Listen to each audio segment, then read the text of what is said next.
اللهم صل وسلم على سيدنا محمد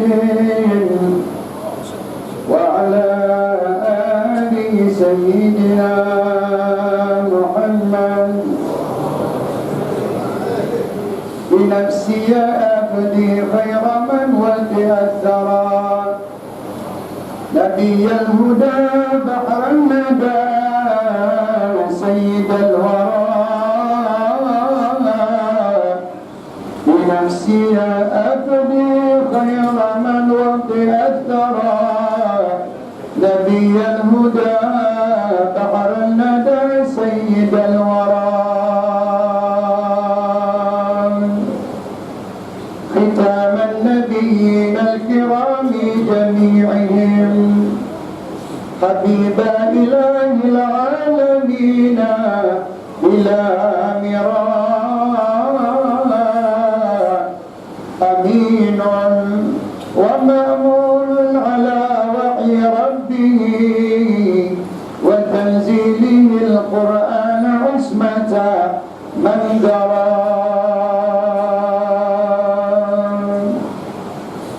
أتاه أمين الله جبريل جهرة، وكان لرب العرش يعبد في حراء.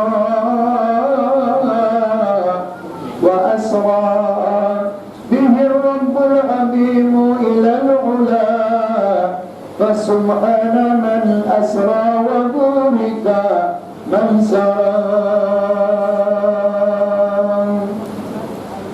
إمام له التقديم في كل حضرة، معظمة مرفوعة القدر والذراء.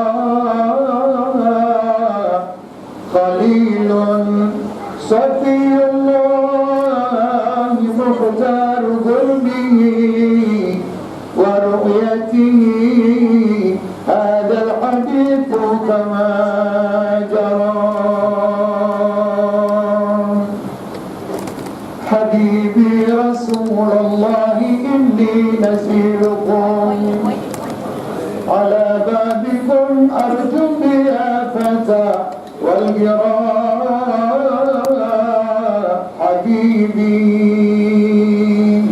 رسول الله إني عبيدكم، فقير ضعيف لا أطيق تصبرا.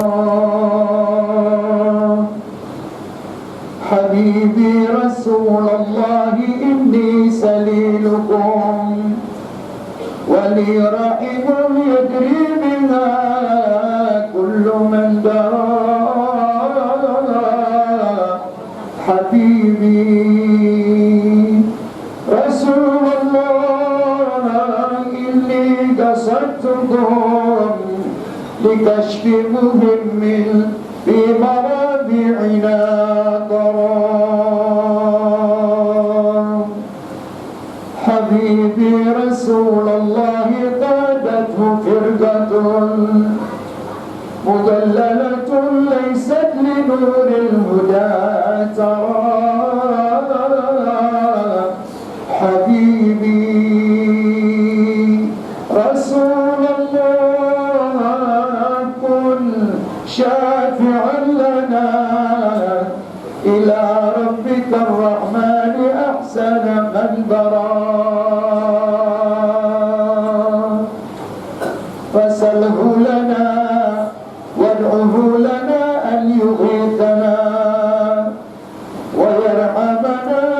إن المعاش تكدرا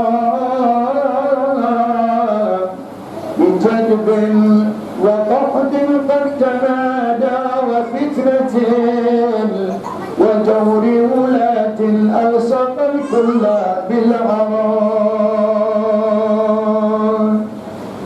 فسله تعالى يبدل الجد والغلا بحسب ورشد في المدائن والقرى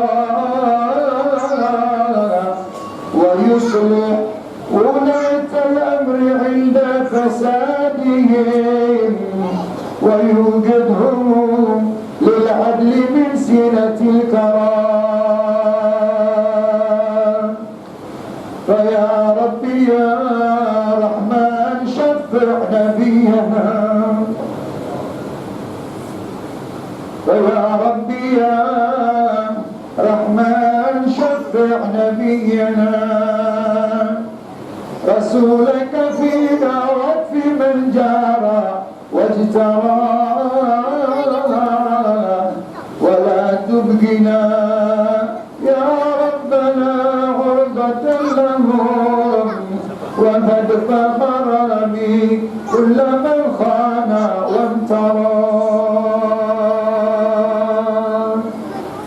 وخذ بنواسينا إلى الحق والهدى واهدِ لنا بالخير إن أسمع السرى فإنك مولانا وإن لك ربنا وسيدنا والقصد في كل ما أرى وصل على روح الحبيب محمد وسلم وبارك كلما بارك شرى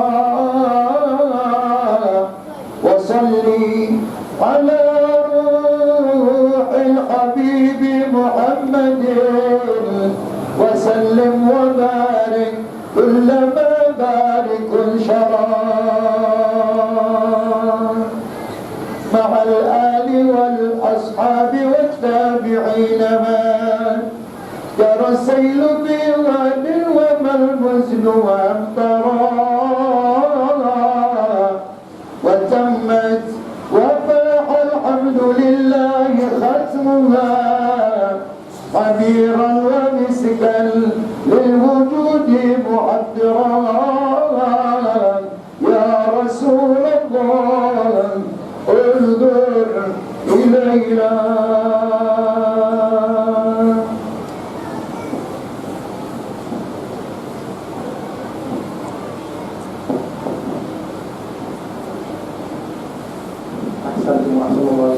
InsyaAllah dengan bacaan kasidah itu dia mendapat rahmat, hujan rahmat kepada Allah SWT pada malam ini dan tidak seperti kehidupan kita sehari-hari.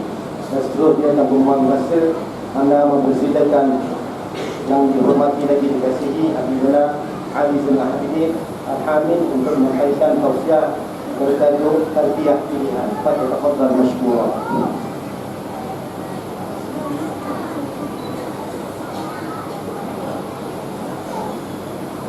الحمد لله الذي أرسل رسوله بالهدى ودين الحق ليظهره على الدين كله ولو كره الكافرون. الصلاة والسلام على سيدنا وحبيبنا وشفيعنا وقرة أعيننا رسول الله محمد بن عبد الله وعلى آله وصحبه ومن والاه. أما بعد, bersama-sama kita merapatkan syukur kehadirat Allah Subhanahu wa Ta'ala, Tuhan yang menciptakan kita dan menciptakan alam semesta demi tujuan agar semuanya tunduk, patuh dan taat serta mengabdikan diri kepada Allah Subhanahu wa Ta'ala. Mengumpulkan kita dalam salah satu acara yang terkait dengan objektif kenapa kita dicipta oleh Allah Subhanahu wa Ta'ala di atas muka bumi ini. Menghadiri akan satu acara yang terkait dengan objektif kenapa kita hidup di atas muka bumi ini dalam umur yang singkat. mengenang akan seseorang yang telah menghabiskan masa dan umurnya untuk beribadah kepada Allah, untuk bertasbih, untuk berzikir, untuk berdakwah, untuk mengajar, dan juga menghabiskan masanya untuk khidmat kepada semua makhluk Allah Subhanahu wa taala, Al-Imam Abdullah ibn Alwi ibn Muhammad Al-Haddad, dengan menghadiri acara yang beliau sudah berada 300 tahun atau lebih daripada 300 tahun yang lalu, namanya masih diingati. Ini adalah bahagian daripada yang dinamakan ghanimatul umri, keberkatan daripada umur yang diberikan oleh Allah, walaupun bilangannya sudah habis pada usia lebih 80 tahun, akan tetapi namanya diingati sampai sekarang 300 tahun lebih. Yang demikian ini adalah bahagian daripada keberkatan umur yang diberikan oleh Allah Subhanahu wa taala, yang diantara permintaan yang diminta oleh Nabi Ibrahim alaihi wa ala nabiyina afdhalus salatu wassalam, waj'al li lisana sidqin fil akhirin.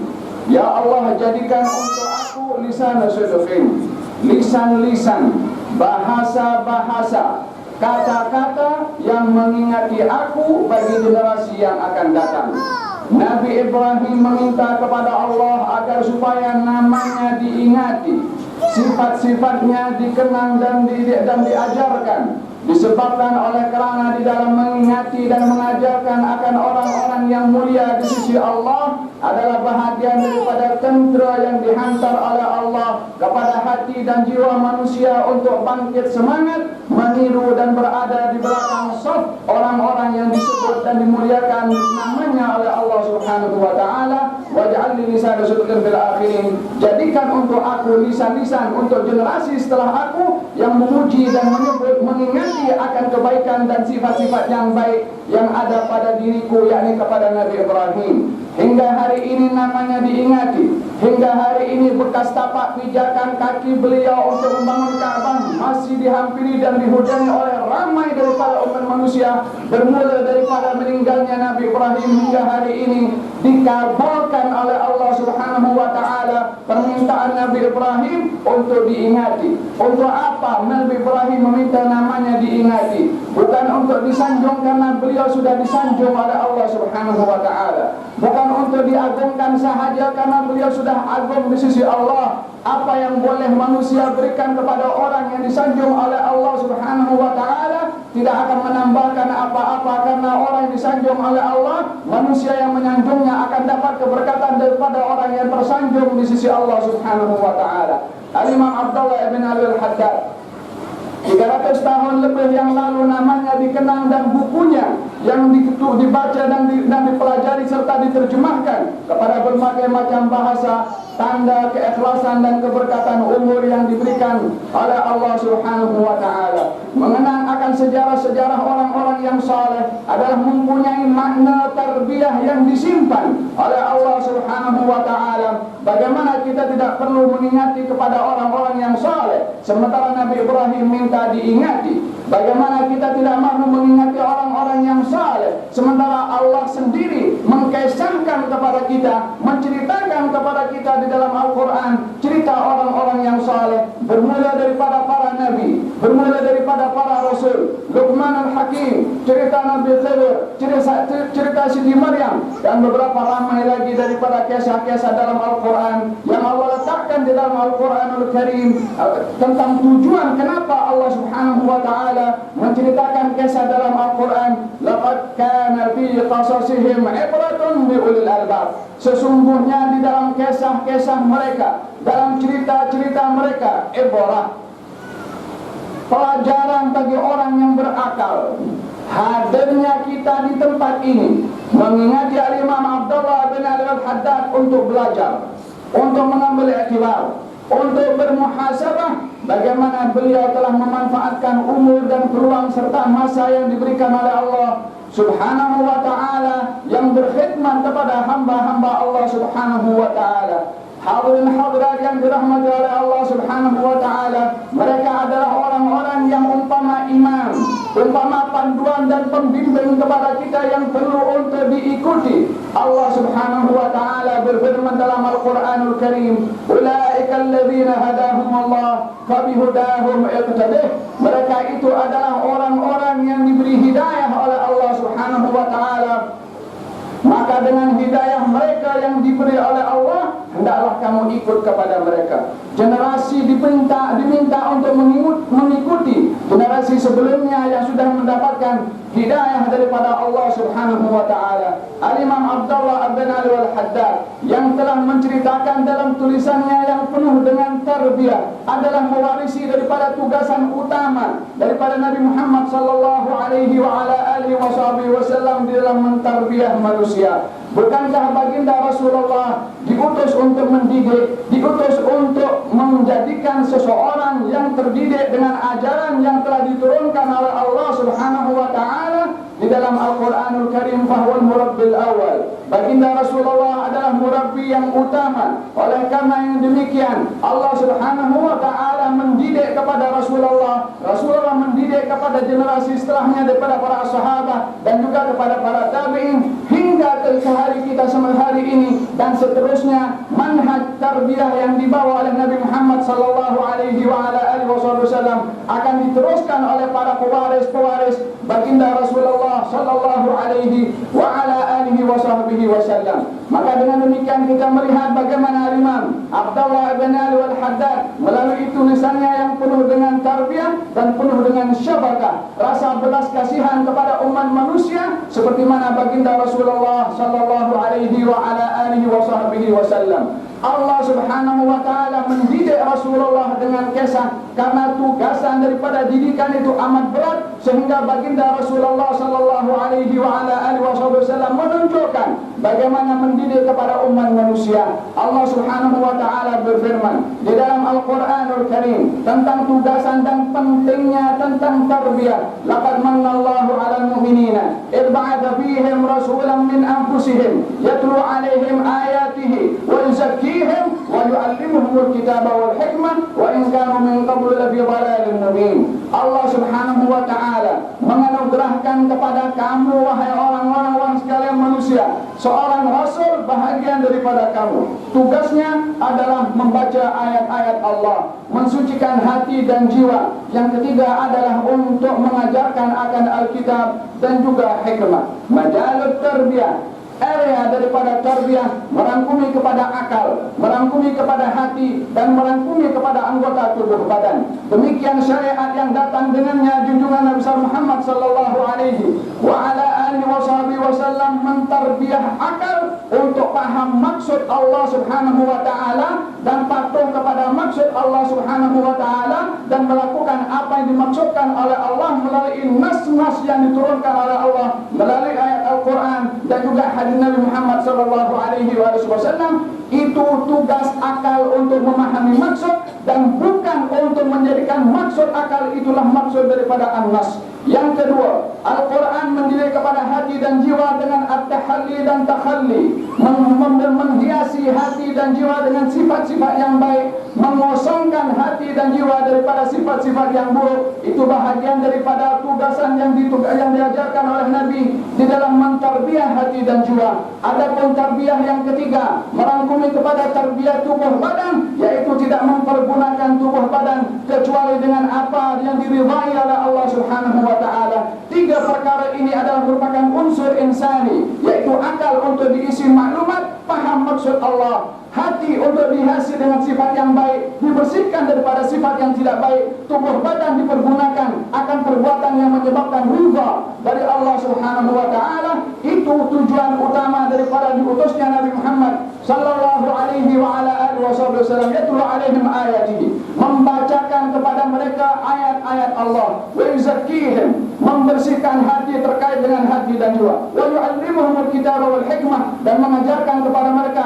Alkitab dan hikmah terkait dengan akal pikiran. Ketika Nabi Ibrahim alaihi wa ala nabiyina afdhalus salatu wassalam meminta kepada Allah setelah membina dan menyempurnakan bangunan Ka'bah, mengatakan Rabbana wab'ath fihim rasulan minhum yatlu alaihim ayatihi wa yu'allimuhumul kitaba wal hikmata wa yuzakkihim. Ya Allah, utuslah di tengah-tengah mereka orang-orang Mekah seorang rasul bahagian daripada golongan mereka. Tugasnya membaca ayat-ayat Engkau dan mengajarkan kitab dan hikmah hati dan jiwa. Nabi Ibrahim meletakkan 3 perkara. Yang pertama membaca ayat, yang kedua mengajarkan kitab, yang ketiga mensucikan hati dan jiwa. Allah Subhanahu wa taala mengabulkan permintaan Nabi Ibrahim, tapi dengan memperbetulkan tartibnya, memperbetulkan susunannya. Kalau Nabi Ibrahim mendahulukan ta'lim berbandingkan kepada tazkiyah, Allah mendahulukan tazkiyah berbandingkan kepada ta'lim, yaitu concern kepada hal yang terkait dengan hati dan jiwa. Karena otak manusia, akal manusia dipenuhi dengan berbagai macam ilmu dan maklumat. Kalau hatinya tidak bersih daripada sifat-sifat yang buruk, akan menggunakan ilmunya hanya untuk memenuhi kepada hawa nafsunya. Maka diperbetulkan oleh Allah susunannya di dalam Al-Quran. Laqad manallahu 'alal mu'minina idh ba'atha fihim rasulan min anfusihim yatlu 'alaihim ayatihi wa yuzakkihim wa yu'allimuhumul kitaba wal hikmah wa in kanu min qablu lafi dhalalin mubin. Demikian ayat Al-Quran yang concern dengan tarbiyah dan asalibut tarbiyah, wasilah di dalam mentarbiyah, uslub di dalam mentarbiyah yang disebutkan oleh Allah Subhanahu wa taala di dalam Al-Qur'anul Karim. Al-Imam Abdullah ibn al-Haddad yang memahami daripada tugasan Nabi Muhammad di dalam mentarbiyah melalui wahyu dan firman Allah Subhanahu wa taala yang dibimbing oleh Allah Subhanahu wa taala, mewarisi apa saja cara Nabi sallallahu alaihi wasallam oleh kerana dekatnya cara Al-Imam Abdullah bin al-Haddad di dalam berdakwah, di dalam mentarbiyah ummah. Maka beliau adalah termasuk daripada orang-orang yang paling hampir dengan baginda Rasulullah sallallahu alaihi wasallam, yaitu orang-orang yang menghidupkan sunnah Nabi sallallahu alaihi wasallam, mengikut manhaj Rasulullah. Dengan demikian telah berkata Al-Imam Ali bin Muhammad ibn Husain al-Habsyi mengatakan bil fathi wal irsyadi wal imdadi thabatat dawaidu syekhina al-Haddadi mustadni'u sirr alladhi ittasafat bihi aslafuhu wa khalifatul adidadi far'un tasalsala an kiramin وفضلهم قد شاع في الأنوار والأنجاد. Kemudian mengatakan Al-Imam Ali bin Muhammad al-Habsyi wa jami'u man salaka at-tariqata ba'dahu mustasbihuna bi nurihi al-waddadi darrat bihi 'ainun nabiy Muhammadin fahuwa lahu min ahsanil awladi.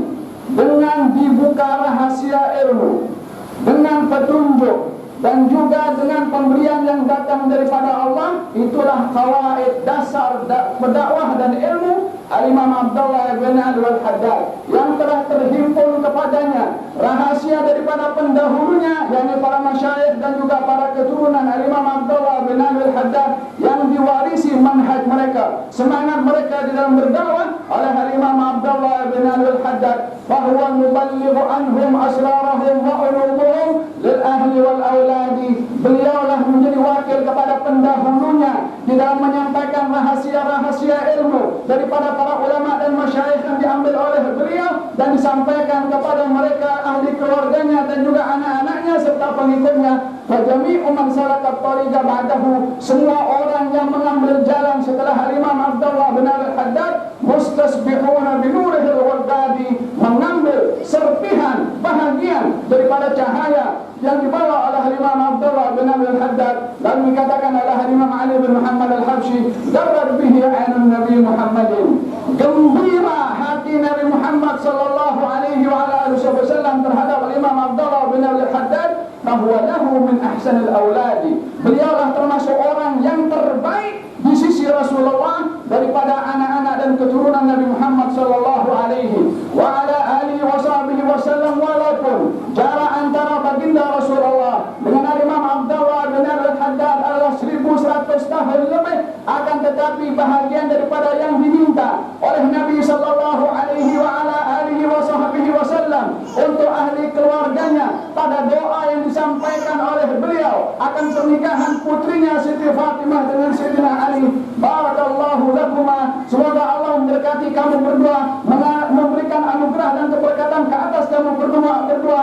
Ya Allah, Allahumma akhrij minhuma al-kathir at-tayyib. Ya Allah, keluarkan daripada mereka berdua, Ali wa Fatimah, orang keturunan yang banyak dan yang baik. Bila mana didapati daripada keturunan Rasulullah yang mempunyai sifat-sifat yang baik, dan itu adalah bahagian daripada keberkatan yang telah didoakan oleh Nabi sallallahu alaihi wasallam ke atas pernikahan putrinya. Bukankah di dalam Al-Qur'anul Karim Allah Subhanahu wa taala berfirman tentang pentingnya meminta doa untuk diri sendiri, keluarga dan juga keturunan. Rabbana hab lana min azwajina wa dhurriyyatina qurrata a'yun waj'alna lil muttaqina imama. Ya Allah, anugerahkan kepada kami dan juga pasangan-pasangan kami dan dzurriyyah kami apa yang diminta? Qurrata a'yun, punca daripada segala kesenangan, hakikat daripada segala kesenangan. Ianya tidak terhad kepada kesenangan di dunia, tidak terhad kepada kesenangan yang bersifat material, ianya bersifat kesenangan dan kebahagiaan yang baik dan mulia di sisi Allah Subhanahu wa taala. Bukankah Nabi Ibrahim ketika diangkat oleh Allah untuk menjadi imam, ini ja'alatul nasi imama, kami jadikan engkau wahai Ibrahim sebagai imam. Apa yang diminta oleh Nabi Ibrahim? Qala wa min dzurriyyati, ya Allah, dan juga daripada dzurriyyah saya. Qala la yanalu ahdul zalimin, janji saya tidak akan terkena kepada orang-orang yang zalim. Nabi Ibrahim concern juga akan dzurriyyah. Bila mana Allah di dalam Al-Quran mengajarkan pentingnya mengambil berat tentang dzurriyyah daripada pendidikan yang baik, Nabi Muhammad sallallahu alaihi wasallam mengambil berat juga tentang dzurriyyahnya daripada permintaan kepada Allah Subhanahu wa taala pada pernikahan Sayyidina Ali dengan Siti Fatimah. Allahumma akhrij minhuma al-kathir at-tayyib, ya Allah, keluarkan daripada mereka berdua banyak keturunan dan juga baik di sisi Allah Subhanahu wa taala. Demikian Imam Abdullah bin Al-Haddad mengatakan dalam bait-bait syairnya tentang bagaimana mereka diberikan anugerah oleh Allah Subhanahu wa taala. Oleh kerana banyaknya keserupaan daripada Imam Abdullah bin Al-Haddad mewarisi manhaj Nabi Muhammad sallallahu alaihi wasallam di dalam mendidik, di dalam mengajar, di dalam berdakwah, di dalam menulis, di dalam berzikir, di dalam beribadah. Tidak ada apa yang dibuat oleh Nabi melainkan akan ditiru dan diteladani oleh Imam Abdullah bin Al-Haddad, sehingga mengatakan mamin sunnatin, tidak ada satu sunnah yang ada kepada Rasulullah melainkan aku sudah melakukan daripada setiap sunnah Nabi Muhammad sallallahu alaihi wasallam sebagai tanda bakti dzurriyyah kepada keturunannya. Maka dengan demikian Al-Imam Ali bin Muhammad bin Hasan Al-Habsyi mengatakan kedudukan Al-Imam Abdullah bin Al-Haddad yang begitu tinggi di sisi baginda Rasulullah sallallahu alaihi wasallam. Demikian apa yang ada pada Imam Abdullah bin Al-Haddad daripada tarbiyahnya yang dimanfaatkan oleh umat manusia hingga sekarang ini, daripada tulisannya, daripada doanya, sehingga kita sampai saat ini masih lagi memanfaatkan tulisan-tulisan Al-Imam Abdullah bin Al-Haddad daripada himmahnya dan semangatnya, seperti mana baginda Rasulullah sallallahu alaihi wasallam yang mengatakan, wallahi ya am law wada'u asy-syamsa fi yamini wal qamara fi yasari ala an atruka hadzal amr ma taraktuhu hatta yuzhirahu Allah aw ahlika dunah. Mengatakan kepada Abu Talib, demi Allah wahai bapak saudaraku, kalau mereka mampu meletakkan matahari di tangan kananku dan mampu meletakkan bulan di tangan kiriku untuk aku berhenti di dalam berdakwah mengajarkan kepada umat manusia, aku tidak akan berhenti sehingga Allah zahirkan agama yang aku bawa atau aku mati di dalam memperjuangkan agama. Tengok bagaimana kata-kata daripada Al-Habib sallallahu alaihi wasallam dalam perjuangannya membawa agama ini, hatta yuzhirahu Allah, sehingga Allah menzahirkan agama ini. Beliau tidak mengatakan sehingga aku berjaya memperjuangkan agama. Ketika sampai kepada masalah kebinasaan dalam memperjuangkan agama, Nabi tidak mengatakan atau Allah mematikan saya dalam memperjuangkan agama, tapi dia mengatakan atau saya binasa di dalam memperjuangkan agama. Tawadhu kepada Allah, tidak menisbahkan kepada Allah kecuali yang baik. Perkara yang zahir daripada kejayaan dan sukses dikembalikan kepada Allah Subhanahu wa taala. Perkara yang kebiasaannya manusia tidak suka dikembalikan kepada dirinya sendiri. Akhlakul anbiya di dalam Al-Qur'anul Karim, Nabi Ibrahim berkata kepada Allah tentang kehidupannya dan juga matinya adalah Allah yang menghidupkan dan Allah yang mematikan. Walladzi yumituni wa yuhyin. Dialah Allah yang mematikan saya dan dan memberi makan kepada saya dan memberi minum kepada saya. Yut'imuni wa yasqin, memberi makan kepada saya, memberi minum kepada saya. Bila mana sampai kepada sakit, wa idza maridtu fa huwa yashfin. Kalau saya sakit, Allah yang kasih sembuh. Nabi Ibrahim tidak mengatakan kalau Allah bagi saya sakit, Allah bagi saya sembuh, tapi dia mengatakan kalau saya sakit, Allah yang bagi sembuh. Sakit yang biasanya orang tidak mahu, Nabi Ibrahim tidak mengembalikannya kepada Allah. Walaupun tiada orang yang sakit, mereka ianya datang dengan izin dari Allah Subhanahu wa taala, adab kepada kepada Allah Subhanahu wa taala. Demikian kepada baginda Rasulullah, hatta yuzhirahu Allah aw ahli kaduna, sehingga Allah menzahirkan agama ini atau saya mati memperjuangkan agama. Demikian Imam Abdullah bin Al-Haddad yang ketika menulis dalam kitabnya mengatakan saya pada hakikatnya tidak mahu menulis karena khawatir akan dituduh berbagai macam riya dan sebagainya. Kalau bukan permintaan daripada orang, maka saya tidak akan menulis. Demikian daripada keikhlasan yang dinampak oleh Imam Abdullah bin Al-Haddad dalam memperjuangkan agama Nabi Muhammad sallallahu alaihi wa ala alihi wasallam. Bila mana baginda Rasulullah di dalam memperjuangkan agama mendapati berbagai macam dugaan, demikian Imam Abdullah bin Al-Haddad, berbagai macam dugaan yang dihadapi oleh beliau daripada orang-orang yang ada di sekeliling ataupun orang-orang yang jauh. Kata beliau mengatakan, aku tahu ada orang-orang yang datang ke rumah aku dan makan di rumah aku, minum di rumah aku. Di luar sana dia maki aku, dia hina aku. Aku tak punya apa-apa yang boleh aku bagi kepada mereka kecuali mendoakan kebaikan untuk mereka.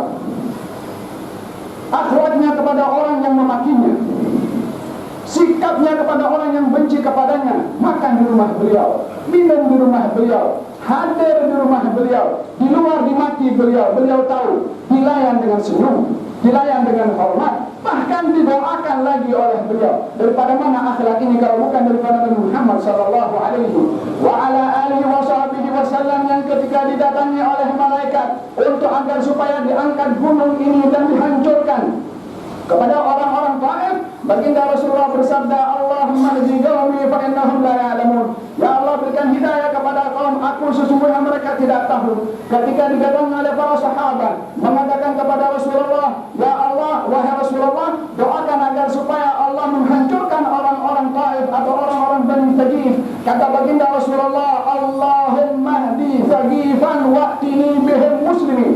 Wahai Allah, beri hidayah kepada orang-orang Thaqif, semoga mereka diberi hidayah dan datang kepada aku dalam keadaan Islam. Demikianlah akhlak yang telah ditunjukkan dan ditonjolkan oleh Nabi dan diwarisi oleh pewaris Nabi Muhammad sallallahu alaihi wa ala alihi wasallam. Tidak kenal lisannya maki orang, tidak pernah lisannya dikotori dengan menghina kepada orang lain. Demikian yang telah diajarkan oleh Nabi kepada ahli keluarganya, keturunannya, sahabatnya dan juga umatnya. Sayyidina Ali bin Abi Thalib ketika atau Hasan ketika ditanya tentang bagaimana orang-orang yang memaki kepada ayahnya, kenapa tidak dibalas makian itu? Katanya, mata ittakhadta abaka sabbaban, mula bila kamu jadikan ayah kamu tukang caci maki kepada orang lain. Akhlak yang ada kepada Rasulullah dan manhaj yang dibawa oleh Rasulullah dan dibawa oleh para ulama daripada Hadramut yang berkonsepkan kepada ahli sunnah wal jamaah, menjaga lisan daripada maki orang lain, menjaga tangan daripada menumpahkan darah orang lain. Itu adalah manhaj yang dibawa oleh Nabi Muhammad sallallahu alaihi wa ala alihi wasallam. Demikian Imam Abdullah bin Al-Haddad. Adapun perkara yang kedua yang diteladani oleh Imam Abdullah bin Al-Haddad yang menyebabkan beliau adalah daripada kalangan keturunan yang baik di sisi Nabi Muhammad sallallahu alaihi wa ala alihi wasallam, dan kebaikan seseorang itu di sisi keturunannya bila mana dia menyerupai perbuatan yang sebelumnya, perbuatan daripada keturunannya, perbuatan baik daripada sebelum perbuatan baik daripada keturunannya, bila mana itu diwarisi, itulah hakikat hubungan yang benar. Demikian Imam Abdullah bin Al-Haddad yang mewarisi akan sifat tawadhu daripada Nabi Muhammad sallallahu alaihi wa ala alihi wasallam. Di dalam Al-Qur'anul Karim Allah Subhanahu wa taala berfirman kepada baginda Rasulullah akan sifat tawadhu, katanya, waqfir janahaka liman ittaba'aka minal mu'minin. Hai Rasulullah Muhammad, rendahkan sayapmu kepada orang yang mengikut kamu daripada golongan orang-orang yang beriman. Maka baginda Rasulullah ketika diperintahkan untuk khafdul janah, untuk merendahkan sayapnya kepada orang-orang yang beriman, akan respect dan juga hormat kepada sesiapa sahaja yang datang kepada baginda Rasulullah sallallahu alaihi wa ala alihi wasallam, sehingga tidak ada sesiapa yang hadir di tempat Rasulullah akan hampa bila mana keluar daripada tempat Nabi Muhammad sallallahu alaihi wa ala alihi wasallam duduk dengan orang-orang miskin baginda Rasulullah, makan bersama dengan mereka, menunjukkan lemah lembut kepada mereka. Adi bin Hatim ketika datang kepada Rasulullah sallallahu alaihi wa ala alihi wasallam dan ingin menguji sejauh mana baginda Rasulullah adalah nabi yang benar di sisi Allah Subhanahu wa taala, yang ketika itu Adi bin Hatim adalah seorang Kristian datang kepada Rasulullah, lalu kemudian kata baginda Rasulullah, siapa di pintu? Adi bin Hatim mengatakan Adi bin Hatim. Kata baginda Rasulullah, At-Tai, yakni Hatim At-Tai, dia mengatakan ya, maka disambut oleh Nabi. Kemudian baginda Rasulullah membawa Adi bin Hatim ke rumahnya, lalu di perjalanan didapati seorang perempuan tua memanggil kepada Rasulullah. Kemudian Rasulullah menghampiri kepada perempuan tua itu dengan dilepaskan tangan Adi bin Hatim, lalu duduk Nabi mendengarkan akan hajat dan keperluan orang tua tadi berbicara kepada Rasulullah. Dengan begitu lama Nabi menunggu dan memenuhi akan hajat seorang perempuan tua miskin, maka Adi bin Hatim mengatakan, ini orang kalau mencari kemegahan, ini orang kalau mencari kedudukan, orang ini kalau mencari akan kemasyhuran, tidak akan layan kepada perempuan tua yang berbicara begitu lama kepada beliau dan ditunaikan hajatnya. Maka Adi bin Hatim mengatakan, ini tak mungkin orang mencari kemasyhuran ataupun mencari akan kepemimpinan. Ini adalah merupakan sifat daripada Nabi yang benar, kata Adi bin Hatim. Dibawa oleh baginda Rasulullah ke rumahnya. Sampai di rumahnya ada alas Nabi yang biasa Nabi duduk di atasnya. Ketika sampai ke rumah, alas itu diberikan kepada Adi bin Hatim, seorang Kristen yang tidak beriman kepada Rasulullah, yang pernah memaki kepada Rasulullah sallallahu alaihi wa ala alihi wasallam, datang sebagai tetamu, dilayan sebagai tetamu walaupun bukan Islam. Diambil tempat alas duduk Nabi, diserahkan kepada Adi bin Hatim dan beliau duduk di atas tanah. Kata Adi mengatakan, engkau lebih layak untuk duduk di atas alas ini. Kata baginda Rasulullah, engkau tetamu lebih layak untuk duduk di atas tempat ini. Maka kata Adi bin Hatim menghulurkan tangannya, asyhadu an la ilaha illallah wa annaka Rasulullah, memeluk kepada agama Islam dengan sifat tawadhu kepada sesiapa pun juga. Demikian Imam Abdullah bin Al-Haddad yang menampilkan sifat tawadhu, tidak pernah menghina kepada sesiapa pun juga, tidak pernah mendoakan kebinasaan kepada sesiapa pun juga. Sehingga satu hari ketika ada orang yang suka maki kepada beliau, yang suka menghina kepada beliau, kemudian beliau tidak menjawab dan tidak meresponnya. Beliau tidak menjawab akan makian dan hinaan daripada mereka. Maka kata Imam Abdullah bin Al-Haddad, ketika orang yang dia memaki kepada Imam Abdullah bin Al-Haddad itu diduga dengan sakit, lalu kemudian dia meninggal dunia, maka orang-orang yang ada di sekeliling beliau mengatakan kepada Imam Abdullah bin Al-Haddad, adakah kamu mendoakan kehancuran kepada orang yang suka memaki kamu itu sehingga dia meninggal dunia? Katanya mengatakan, nahnu la nad'u ala ahadin minal muslimin. Kami tidak pernah mendoakan kehancuran kepada sesiapapun daripada orang-orang Islam, bal nad'u lahum. Akan tetapi kami mendoakan kebaikan untuk mereka. Akan tetapi oleh karena ia telah melangkahi daripada batasan yang Allah Subhanahu wa taala letakkan kepada orang-orang yang dimuliakan oleh Allah daripada kalangan para aulia, maka Allah Subhanahu wa taala menghukum kepadanya. Bukankah di dalam hadis al-Qudsi Allah berfirman, man adali waliyan faqad adantuhu bil harbi. Siapa orang yang memusuhi para wali-wali aku akan isytiharkan peperangan kepadanya. Demikian peperangan yang ditunjukkan oleh Allah Subhanahu wa taala kepada orang yang telah memaki dan menghina kepada Imam Abdullah bin Al-Haddad, tapi bagi pihak dirinya tidak pernah mendoakan keburukan kepada sesiapa pun juga, bahkan mendoakan kebaikan untuk orang termasuk yang mengganggu dan menyakiti kepada beliau.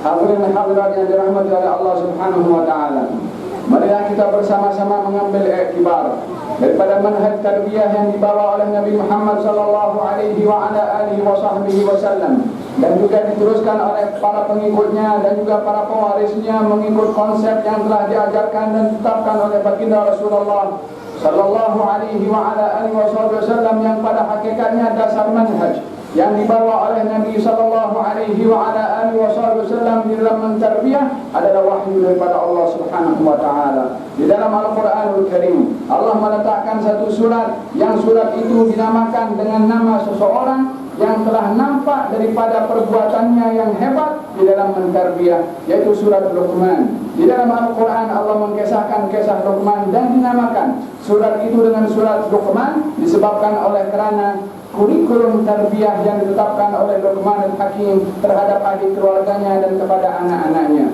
Di dalam surat itu Allah Subhanahu wa taala berfirman, "Wa laqad atayna Luqman al-hikmata an yashkur lillah." Kami Allah memberikan kepada Luqman hikmah, pemahaman, kebijaksanaan, dan itu adalah pemberian yang terbesar diberikan oleh Allah Subhanahu wa taala kepada seseorang bila mana diberi hikmah. Doa Nabi sallallahu alaihi wa alihi wasallam kepada Sayyidina Abdullah bin Abbas, "Allahumma 'allimhu al-hikmah." Ya Allah, ajarkan kepadanya al-hikmah. Wa man yu'tal hikmata faqad utiya khairan katsira. Barang siapa yang diberikan hikmah oleh Allah, maka dia sesungguhnya telah mendapatkan kebaikan yang banyak. Maka di antara orang yang diberi hikmah adalah Luqman al-Hakim. Moga-moga Allah Subhanahu wa taala memberikan kepada kita al-hikmah. Walaqad atayna Luqman al-hikmata an yashkur lillah. Bersyukurlah kepada Allah wahai Luqman karena diberikan hikmah oleh Allah, dan itu pemberian yang terbesar. Dengan hikmah yang diajar oleh Luqman yang ada kepada Luqman al-Hakim, digunakan hikmah itu untuk mengajar kepada putra-putranya. Katanya mengatakan, "Ya bunayya, wahai anak kesayanganku, la tusyrik billah, inna syirka la zulmun 'adzim." Jangan kamu menyekutukan Allah. Sesungguhnya menyekutukan Allah Subhanahu wa taala satu kezaliman yang besar. Didikan pertama kepada anak-anak adalah mensucikan di dalam keyakinannya dan akidahnya untuk beriman kepada Allah Subhanahu wa taala dan tidak menyekutukan Allah, dalam sembahan tidak menyekutukan Allah, dalam ibadah tidak menyekutukan Allah Subhanahu wa taala. Lalu diletakkan oleh Luqman al-Hakim konsep tarbiyah yang kedua daripada orang tua kepada anak-anak, selain dari menyuburkan hubungan dengan Allah melalui keyakinan, diletakkan hak kedua terbesar setelah Allah dan Rasulnya adalah hak orang tua. Wa wasaina al-insana biwalidayhi, dan kami Allah mewasiatkan kepada manusia untuk berbuat ihsan kepada kedua orang tuanya. Itu pesanan Luqman al-Hakim yang kedua kepada putranya, supaya orang tua mengajarkan kepada anak-anak bagaimana menghormati kepada orang tuanya. Sesiapa sahaja yang dianugerahi amanah oleh Allah Subhanahu wa taala dengan adanya anak ataupun zuriyah, lalu tidak ditunaikan hak pendidikan kepada mereka, sungguh dia telah mengabaikan amanah yang diberikan oleh Allah Subhanahu wa taala, yang satu hari dirinya akan disoal oleh Allah Subhanahu wa taala tentang amanah tarbiyah kepada anak-anak, karena ianya adalah merupakan satu amanah dari Allah. Innallaha ya'murukum an tu'addul amanati ila ahliha. Sesungguhnya Allah memerintahkan kamu untuk menyampaikan amanah kepada tuan mempunyai amanah. Anak-anak adalah merupakan amanah yang perlu untuk dididik. Kemudian yang ketiga, Luqman al-Hakim ketika menasihati dan wasiat mendidik kepada anaknya mengatakan, "Ya bunayya, innaha in takum mithqala habatin min khardal fatakun fi sakhratin aw fis samawati ya'ti biha Allah." Hai putraku, apa saja perbuatan kamu yang kamu lakukan sebesar biji sawi dan tersimpan di dalam batu ataupun di langit ataupun di bumi, di mana saja bersembunyi daripada perbuatan, ya'ti biha Allah.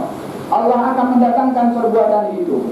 Ditanamkan oleh Luqman al-Hakim pendidikan kepada anak untuk menjadikan Allah sebagai pengawas kepadanya, sehingga anak-anak tidak takut, sehingga anak-anak tidak menjadikan perasaan takut hanya kepada orang tua, perasaan takut kepada guru, perasaan takut kepada undang-undang, perasaan takut kepada polis ataupun perasaan takut kepada sesiapa sahaja, tapi ditanamkan di dalam hatinya perasaan takut kepada Allamul Ghuyub yang tidak pernah akan tersembunyi daripada pandangan Allah Subhanahu wa taala.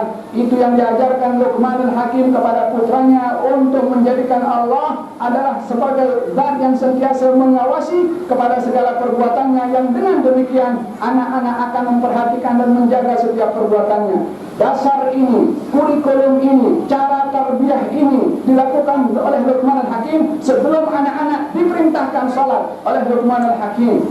Setelah menanamkan konsep bagaimana menjadikan Allah sebagai zat yang sentiasa mengawasi kepada anak-anak, baru setelah itu ada perintah salat. Aqimus salata. Tunaikan salat dan tunaikan apa yang Allah wajibkan kepada kamu daripada zakat. Kemudian diperintahkan untuk bersabar. Ya bunayya aqimus salata. Wahai anakku, tunaikan daripada salat dan juga zakat. Wasbir ala ma asabak. Dan sabarlah kamu kepada apa saja yang menimpa kepada kamu. Sesungguhnya kesabaran itu adalah merupakan hakikat perkara yang benar. Perintah salat, Luqman Al-Hakim yang mengajarkan kepada anaknya setelah menanamkan kepada anak itu bagaimana konsep muraqabah kepada Allah Subhanahu wa taala. Anta abudallaha ka'annaka tarah, fa in lam takun tarahu fa innahu yarak. Menyembahlah kamu kepada Allah seakan-akan kamu melihat Allah. Bila mana kamu tidak melihat Allah, yakinlah kalau Allah melihat kepada kamu.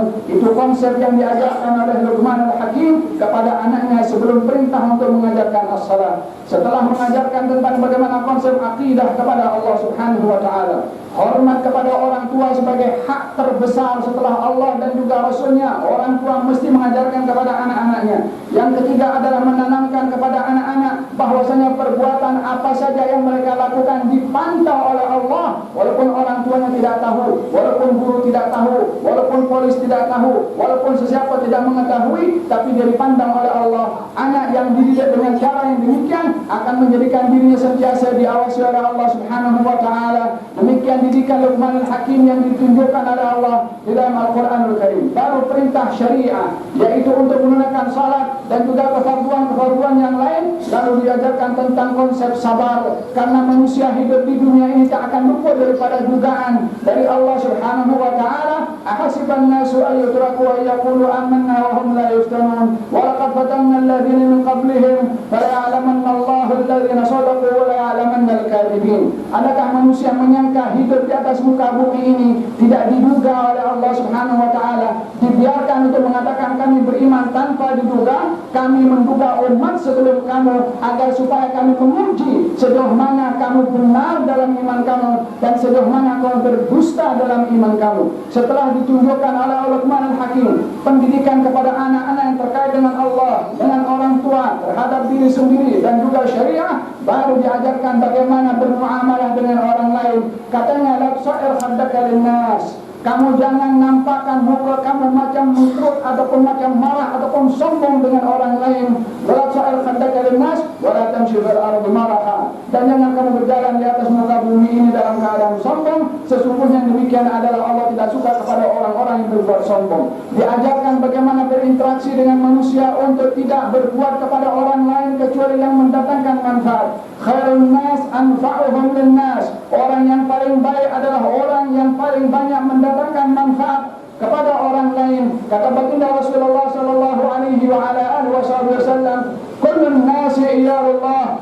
Semua manusia ini adalah perlu kepada Allah Subhanahu wa taala. Wa ahabbuhum ila Allah anfa'uhum li iyalih. Orang yang paling disukai oleh Allah adalah orang yang paling banyak mendatangkan manfaat kepada keluarganya ataupun kepada orang lain. Demikian sabda Nabi Muhammad sallallahu alaihi wa ala alihi wasallam, idfa billati hiya ahsan fa idza alladhi bainaka wa bainahu adawatun ka'annahu waliyyun hamim. Allah berfirman dalam Al-Quran, wala tastawil hasanatu wala sayyi'ah.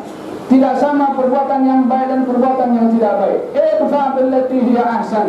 Balaslah orang yang berbuat jahat dengan yang terbaik, bukan kebaikan sahaja. Idfa billati hiya ahsan. Balaslah orang yang berbuat tidak baik bukan dengan yang baik, tetapi dengan yang terbaik. Bila mana ada sikap yang baik untuk dibalas kepada orang yang berbuat tidak baik, tetapi di situ ada sikap yang lebih baik daripada yang baik, kita diperintahkan untuk berbuat yang terbaik. Karena muamalah dengan orang yang berbuat jahat tidak melihat kepada kejahatan yang dibuat, akan tetapi melihat bagaimana kita diperintah oleh Allah bila mana berhadapan dengan orang yang berbuat tidak baik.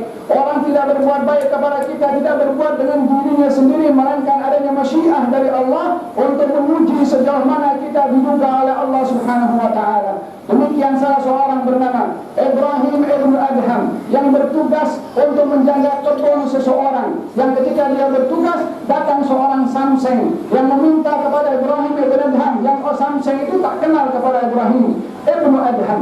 Kemudian mengatakan, aku minta buah-buahan yang kebun yang kamu jaga. Kata Ibrahim ibn Adham mengatakan, saya hanya pengawal sahaja dan menjaga, tak punya hak untuk memberikan apa-apa kepada kebun yang saya jaga. Samseng itu memukul kepada Ibrahim bin Adham. Tak kenal siapa Ibrahim bin Adham, Samseng itu, sampai jatuh Ibrahim bin Adham.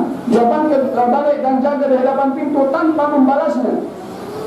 Kemudian dipukul kali yang kedua sampai kali yang ketiga. Akhirnya Samseng itu adalah putus asa karena tidak dapat mendapatkan ruang untuk masuk ke kebun itu, dan Samseng itu pergi. Dilihat kejadian itu oleh orang lain. Kemudian ketika Samseng itu lalu di hadapan kelompok orang sedang duduk, kata mereka mengatakan, kamu tahu apa yang kamu lakukan kepada dia? Samseng itu mengatakan, aku minta buah-buahan tak diberikan olehnya. Kata orang-orang yang duduk itu, kamu tahu siapa orang yang kamu pukul? Dia mengatakan, aku tak tahu, dia adalah Ibrahim ibn Adham.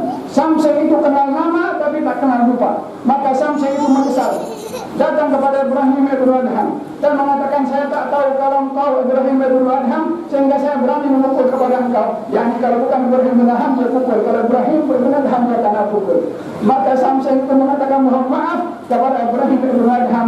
Kata Ibrahim ibn Adham mengatakan, wahai fulan, kamu tadi ketika pukul kepada saya dan saya bangkit dan kamu pukul kali yang kedua, pukulan kedua sebelum kena kepada saya sudah maafkan engkau. Pukulan yang kedua setelah engkau pukul kepada saya dan engkau memukul saya kepada yang ketiga, sebelum pukulan ketiga aku sudah maafkan engkau pukulan yang kedua.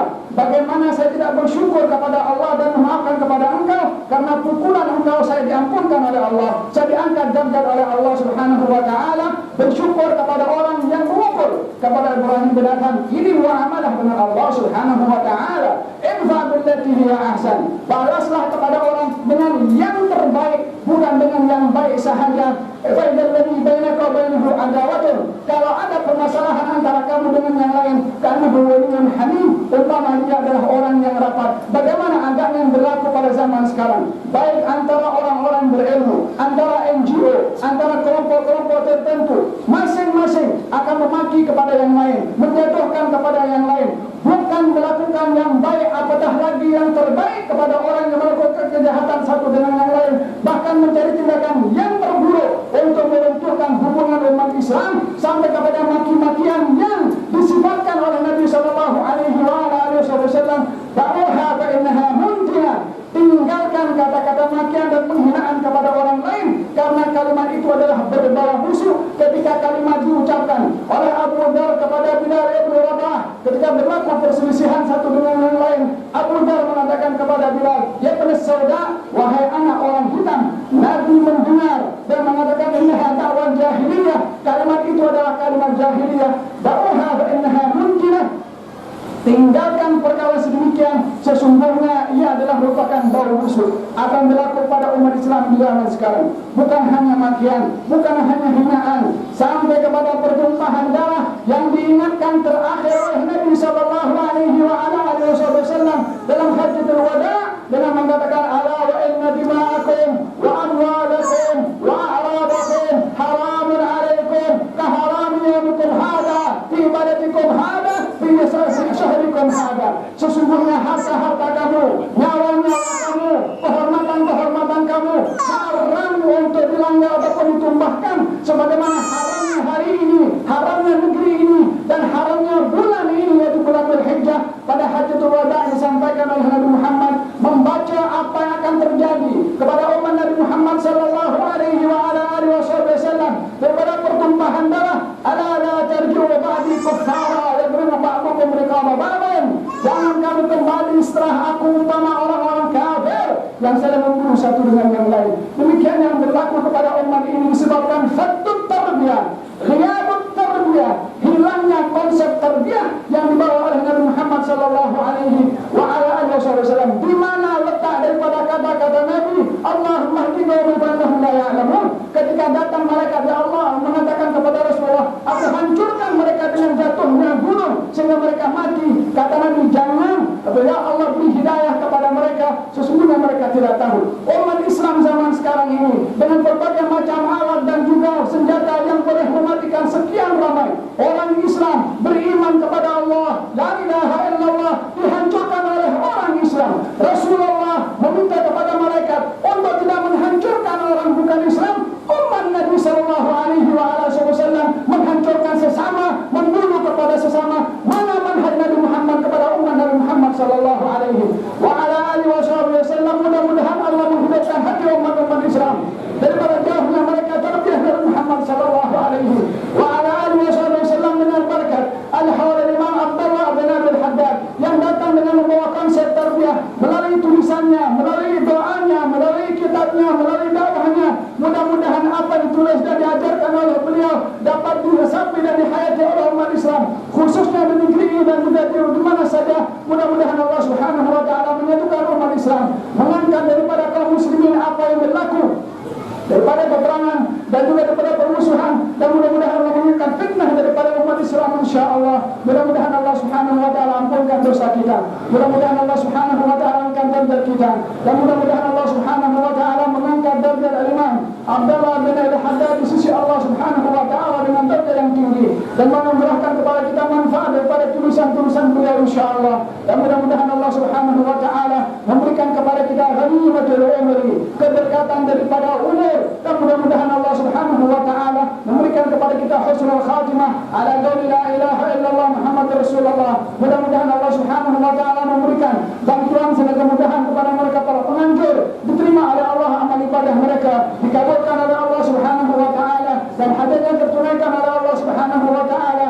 Allahumma la tada' lana fi maqamina hadha dhanban illa ghafarta, wa la hamman illa farajta, wa la daynan illa qawaita, wa la hajatan min hawaijid dunya wal akhirah laka fiha rida wa lana fiha salah illa qawaitaha wa yassartaha bi rahmatika ya arhamar rahimin. Allahumma ij'alna hadha jam'an marhuma wa tafarraqna min ba'dihi tafarruqan ma'suma, wa la taj'alna wa la minna wa la hawalana shaqiyyan wa la mahruma.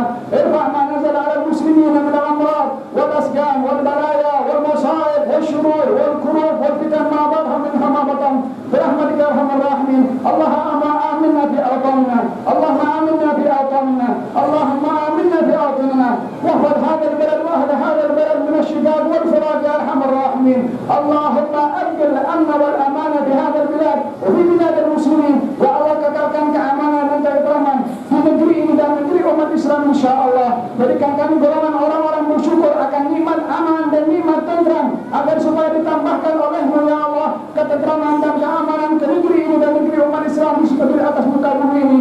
Ya Rabbal alamin ya Rabbal alamin. Wa sallallahu alaihi wasallam Muhammadin wa ala alihi wasallam. Alhamdulillahirabbil alamin. Jazakumullah khair jazak kepada Habib Ali. Semoga mujahid kata yang diucapkan oleh beliau kita dimulakan Allah alladzi yastami'una al-qawla fayattabi'una ahsana, iaitu mereka yang mendengar apa-apa yang diucapkan dan mereka mengikut dengan sebaik-baiknya.